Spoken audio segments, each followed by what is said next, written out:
Welcome to HPC News Bytes, a weekly show about important news in the world of supercomputing, AI, and other advanced technologies. Hi, everyone. Welcome to HPC News Bytes. I'm Doug Black of Inside HPC, and with me is Shaheen Khan of OrionX.net. There was an interesting thought piece recently in the Wall Street Journal called The New Bipolar World of AI. The article sought to define what AI sovereignty is and who has it. And according to the authors, only two countries do have it, the US and China. Quote, sovereignty here does not mean access to powerful tools or building applications on top of them, the authors said. It means the ability to design, train, operate, secure, and deploy foundational AI systems capable of highly advanced functions in national defense and other sensitive areas of the state. And here's their central point, without external permission or dependence, unquote. They place their observations within a recent global context of increasing competition, hostility, and economic separation between the US and China, pointing out two counter trends. Quote, even as globalization reversed, connectivity didn't. Data, content, and influence continue to move across borders. The result is a world that is simultaneously deglobalizing and hyperconnected. In this strange new environment, modern AI emerged, and by AI, they're really referring to ChatGPT, November 2022. Adoption of ChatGPT has, quote, occurred at an unprecedented pace. Within months, billions of people had access to these powerful cognitive tools. Control over the underlying systems, however, concentrated into the hands of a few firms in the US, with China as the only rival ecosystem. I thought it was an interesting piece, Shaheen, but I also know or expect that you don't completely agree with it. Well, AI build-out has become mandatory. Fast deployment matters, building it yourself matters, there are risks everywhere. But supply chains are complex, so it's impossible to bring it all home.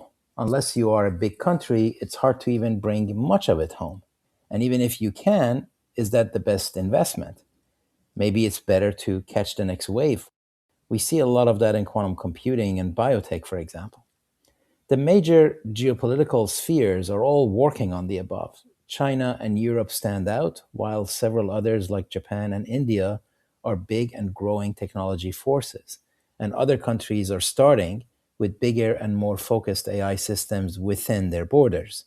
So, fast-moving technology is fueling fast-changing geopolitics, and the equation is different for each country as they try to get it right. The questions for all countries are, what do you buy? What do you build? How do you see the supply chain changing? And where do you invest in the future?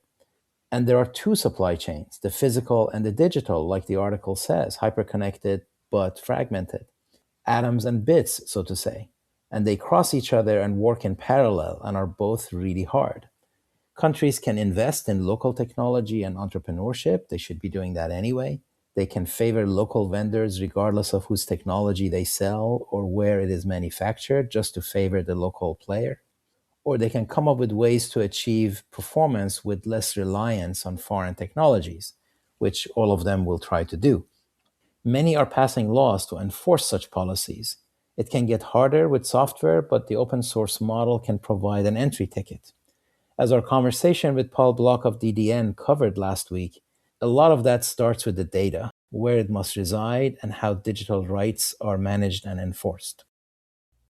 This is a good thread to catch up with the rebranding and renaming of France-based supercomputer company Eviden as Bull, a venerable name in European HPC for decades. Bull went through many mergers and acquisitions and name changes since its founding in 1931. In 2014, the French IT company Atos took a controlling stake, and less than 3 years ago, Atos announced that its supercomputing unit would be called Eviden, which has established itself as the leading European HPC systems company, standing up, among other systems, the continent's first exascale supercomputer called Jupiter at the Jülich Supercomputing Center in Germany. The Bull acquisition was then essentially undone when Eviden was carved out again last year, and a deal with the French government, which was interested in securing strategic national assets, The new bull will include supercomputing, AI, and cybersecurity. There was a time when European computer vendors had their own architecture and they were big players in the market. ICL in the UK, Siemens Nixdorf in Germany, Olivetti in Italy, and Bull in France. And there's a longer history before that. The Bull name refers to punch card technology pioneer Frederick Rosing Bull, a Norwegian engineer. I seem to recall we covered it here. But anyway, Bull was always a highly respected technology company with serious system design capabilities. So the name change is welcome and comes with good brand equity. ASML, including Zeiss as a key supplier to ASML, ARM, Mistral, SAP, and now Bull make a great anchor portfolio and technology foundation for European sovereign tech. The long and storied saga of Intel and data center GPUs took a turn last week when it was reported that CEO Lip-Bu Tan said the company plans to build graphics processing units again. Under previous leadership, Intel has made several attempts to take on NVIDIA in the GPU arena, including with the much-publicized data center Max Series GPU, codenamed Ponte Vecchio, which is used in one of the 3 exascale supercomputers in the U.S. This is the Aurora system at Argonne National Lab.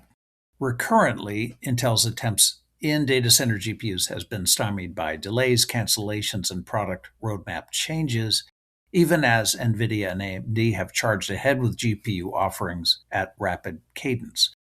More recently, there are reports that Intel is in the process of acquiring AI chip company Samba Nova, but how that acquisition will fit into the company's overall GPU strategy remains unknown.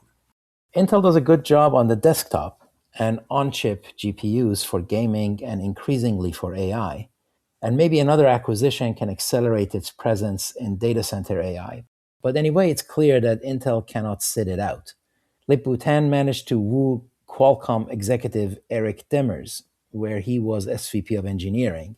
He joined Intel last month as SVP of GPU architecture as part of their data center group headed by Kevork Keshishian, who himself joined Intel last September coming over from ARM. As a prelude to their upcoming conference called MTech AI 2026 in April on the MIT campus, the editors of MIT Technology Review have published 5 predictions for AI. They are, to run through them briefly, AI becomes invisible. This is a make-or-break year for AI agents. LLMs will drive scientific breakthroughs. The rise of vibe coding, and AI reasoning levels up. Of course, the use of LLMs in science has become more and more important over the last 5 years, and you were mentioning incredible progress with vibe coding. So it seems like a good list of topics, if not quite a prediction. One reason AI is so irresistibly important is because it promises to impact everything. So it's hard to narrow down a list. But yes, this is a good list and on brand for a technology publication. Everything becoming smart, connected, always on, those have been promises of the tech for decades. AI-infused applications versus just AI applications is where it will go. Embedded AI, native AI, ambient AI, and perhaps other phrases all point in that direction, where hardware and software become smarter, and in that sense, AI is just there, invisible.